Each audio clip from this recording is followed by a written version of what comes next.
Jain boarding housing हॉस्टेलच्या संदर्भात एक mail जो आहे तो आता बिल्डर गोखले यांच्याकडून या ट्रस्टींना जो आहे तो पाठवण्यात आलेला आहे। हा व्यवहार रद्द करण्याचे एक पाऊल जे आहे ते आता बिल्डरांकडून पुढे टाकण्यात आलेलं आहे। याच संदर्भात बोलण्यासाठी आपल्यासोबत या सर्व घटनेचा जो आहे तो पाठपुरावा ज्यांनी केला माजी आमदार रवींद्र धंगेकर आपल्यासोबत आहेत। काय सांगाल, एक पाऊल बिल्डरनी पुढे घेत मेल जो आहे तो ट्रस्टींना केलेला आहे की हा व्यवहार रद्द करण्यात यावा, आमची 230 कोटी जे आहेत ते आम्हाला परत द्यावेत।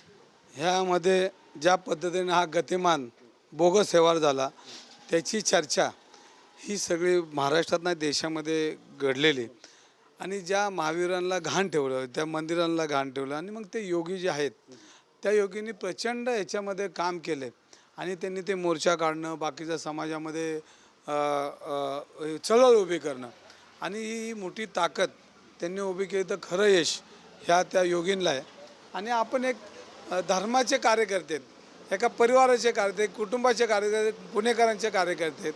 आपण जरा पुण्यनगरीमध्ये अशा काही घटना घडत असतील आणि आपण गप्प बसणं हे पाप आहे, कारण सर्वसामान्य कार्यकर्ता असल्यामुळे मला ह्याची जाणीव आहे।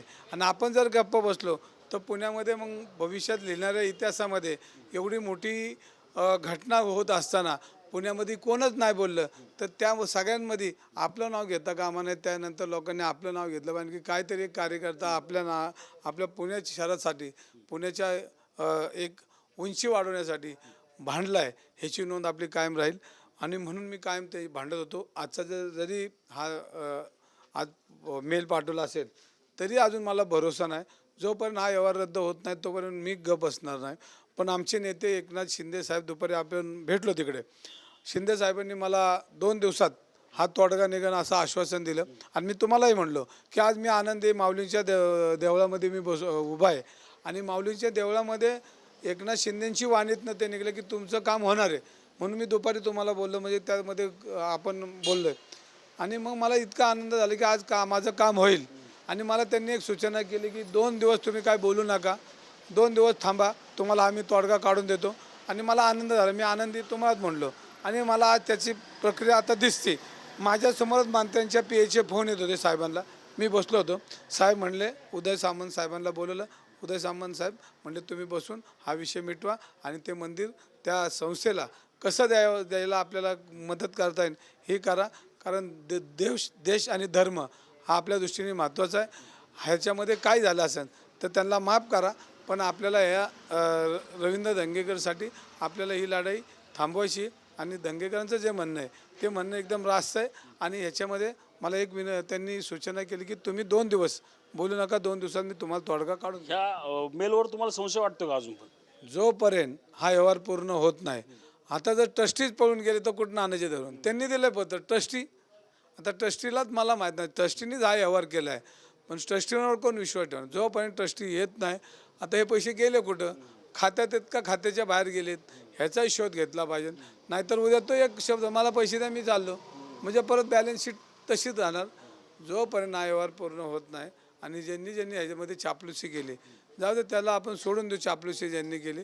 पण आज मला थोडासा, आज मी महिना 15 दिवस, आज 18-20 दिवस झाले मी तुमच्याशी बोलतोय सकाळ संध्याकाळ, एकच हेतू होता माझा कोणाच्या बांधाला बांध नाही, वैयक्तिक कोणाची भांडणं नाही, फक्त ज्या वेळेला विकृती समोर येईन त्यावेळेला मी बोलणार, हा शब्द मी शिंदे साहेबांकडून घेतला आहे। अजून शिल्लक बाकी बरेच आहेत, बरेच विषय आहेत। आज आमचा लोकमान्य नगरचा विषय, अजून गुन्हेगारीचा विषय जे बोलणार आहे मी, पण मी सांगितलं की हे सगळे विषय मिटवण्यासाठी तुम्ही पुण्यात लक्ष घाला, संबंधित यंत्रणेवर तुम्ही आदेश द्या आणि आमच्या पुण्यातल्या लोकांना शांततामय जीवन, चांगलं जीवन घडवण्यासाठी तुम्ही पुढाकार घ्या, अशी मी त्यांना काल विनंती केली। गृहमंत्री अमित शहा मुंबईत येतात, मेल येतो, त्यानंतर सगळे घडामोडींमध्ये हालचालींना वेग येतो, काय योगा म्हणायचं, नक्की काय म्हणायचं यार? चंद्रकांत दादांनी एवढा लिफाफा आणला होता आणि तो दाखवला असेल की आता बघा। आणि मग लगेच त्यांची प्रक्रिया काल शिंदे साहेब, मुख्यमंत्री आमचे देवेंद्र फडणवीस साहेबांना ज्यावेळेला मीटिंग झाली त्यावेळेस म्हणलं आता काम झालं, आता सगळ्यांच्या लक्षात आलं की आता हे सगळा विषय संपेल, नाहीतर तुमची राजकीय कारकीर्द पणाला लागेल। आणि खऱ्या अर्थानं तो विशाल गोखले ना, हा लय पैशावाला नाही आहे, हा तुरळक होता, पण 10-12 वर्षात ज्यावेळेला आमचे Murli Mohol standing committee chairman झाले आणि लक्ष द्यायला लागले तेव्हापासनं विशाल गोखलेंची संपत्ती अशी वाढत चालली. पण तो जाऊ दे, त्या विषय बोलायचा नाही, कारण मला शिंदे साहेबांनी सांगितलं की ह्याच्यावर बोलायचं नाही तुम्ही, ते नंतर बोलू आपण.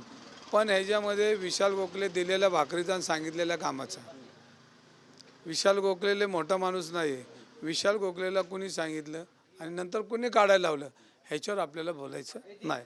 पण उद्या 2 दिवसात हा व्यवहार कायदेशीर पूर्ण संपला पाहिजे आणि संपण्यासाठी त्यांनी कायदेशीर नोटीस आज मेल पाठवलं, कायदेशीर नोटीस देऊन उद्या हा रजिस्टर व्यवहार उद्याच्या उद्या हा संपला पाहिजे. त्यांनी दोघं जर माझ्याकडे आले तर आताही मी रजिस्टरला उठू शकतो, कारण त्या ज्या रजिस्टरने खोटं काम केले त्याला घरातून उठून आणायचं काम माझं आत्ताही त्यांची रजिस्टर मी रद्द करून दाखवतो, कारण रजिस्टर कुठं राहतो ते बी माहिती आहे, त्याची बी मला सगळी माहिती आहे. त्याला आत्ता रात्रीचा घेऊन येईन मी. आता दंगेकरांचं ट्विटर असेल किंवा आंदोलन असेल, आता हे थांबणार आहे का? हे 2 दिवस आता शिंदे साहेबांना मी वचन दिलं, शिंदे साहेबांना मी शब्द दिला आहे 2 दिवसात हा विषय मी संपवतो म्हणले आणि त्यांनी मला दिलासा दिला. त्यामुळे त्यांचेही मी आभार मानतो, जैन मुनींचे मानतो, जे युवक लढत होते त्यांचेही मानतो आणि माझ्या मागं पुणेकर उभे राहिले त्यांचेही मानतो. ही सगळी मुघलाची फौज माझ्या अंगावर पडली, त्यांचाही पराभव ह्या जनतेने केला आहे, ह्या युवकांनी केला आहे, जैन स्वामी मुनींनी केला आहे, ह्या मुघलांचा सगळ्यांचा पराभव केला आहे. तर ह्या पराभवाचा मला आनंद आहे आणि विशाल गोखलेंनी जे आज दिले ते पूर्ण व्यवहार होईपर्यंत माझी ही लढाई थांबणार नाही. फक्त 2 दिवस साहेबांनी मला मी दिलेला त्यांना शब्द 2 दिवस मी गप्प बसणार आहे, कारण शेवटी माझे नेते त्यांचा मान सन्मान ठेवणं माझं काम आहे. पण पुण्यात ज्या वेळेला अशा घटना होईल त्यावेळेला मला त्यांच्याकडून मी शब्द घेतला आहे की मी चुकीचं वागणार नाही, पण चुकीचं घडत असेल तर मी बोलणार. मोहळांना जिलेबी भरवणार होत तुम्ही? सगळ्यांना मोहळांसहित मी हजारो पुणेकरांना जिलेबी भरवणार, कारण शेवटी कुठंतरी एका धर्मियाला न्याय मिळतो. म्हातारी मेलेलं दुःख नाही, पण काळ सोकवला नाही पाहिजे, हा माझं मत आहे. आणि ही माझी लढाई, ही जनतेची लढाई होती. जैन समाज काय एकटा आहे का? जैन समाजामागे अख्खा देश आहे, सर्व परिवार आहे, सर्व जाती धर्माची लोक आहेत, कारण तो समाज सगळ्यांना घेऊन जातो. दानशूर समाज आहे, गोरगरिबांना मदत करताना त्यांचा हात पुढं असतो. आणि अशा समाजाला आपण नाही उभं राहायचं अशा वेळेला तर मग कोणी उभं राहायचं? दानशूर समाजाच्या बरोबर आपण राहिलाच पाहिजे, कारण त्यांनी हजारो वेळा हात दिलेत. आपला कधीतरी गरिबाचा हात त्यांच्या कार्याला लागला तर त्यात आपल्याला आशीर्वाद मिळणार आहेत, आपला आनंद आहे आपल्याला त्याच्यामध्ये, आणि तो आपण लावण्याचा. घरी जाऊन जिलेबी भरणार का ऑफिसवर? कुठं जिथं दिसेल तिथं त्यांनी बोलवून तिथं, शेवटी खासदार आहेत आपले, त्यांना आपण नाही भरवणार तर कोण भरणार?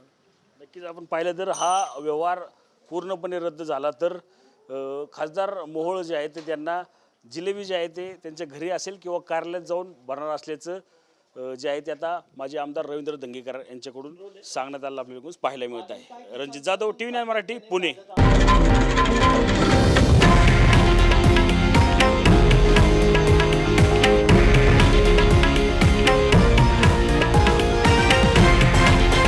हे आहे देशातील नंबर 1 न्यूज नेटवर्क आणि आपण पाहत आहात TV9 मराठी, एकमेव.